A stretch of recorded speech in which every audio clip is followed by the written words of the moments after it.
Hi മക്കളെ, നമ്മള് English letter R വരെ പഠിച്ചില്ലേ? ആർ വരെ പഠിച്ചു. അതായത് എ തൊട്ട് A B C D E F G H I J K L M N O P Q R.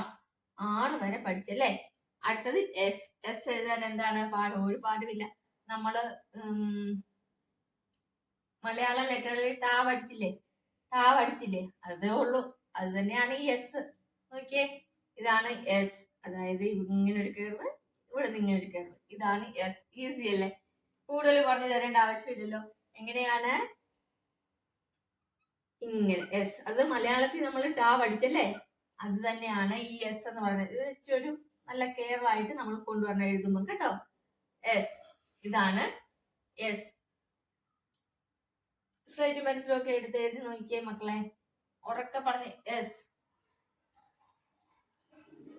ഇതാണ് എസ്. എസ്. എസ്. ഈസി അല്ലേ? കൂടുതൽ പറയണ്ടല്ലോ. അപ്പൊ നമ്മൾ ഏതൊക്കെ ലെറ്റേഴ്സാ പഠിച്ചത്?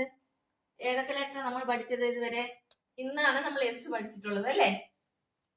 അതിനു മുന്നേ ഉള്ള ലെറ്റേഴ്സ് എല്ലാം ഉറക്കെ എല്ലാരും പറയണേ. A B C D E F G H I J K L M N O P Q R. ഇന്ന് നമ്മൾ പഠിച്ചത് എസ്. ഇനി അടുത്തത് എന്താണെന്നറിയാമോ? ടി ആണ്. ടി അടുത്ത ക്ലാസ്സിൽ പഠിക്കാവേ. അപ്പൊ എല്ലാവരും ഇരുന്ന് പഠിക്കണം കേട്ടോ.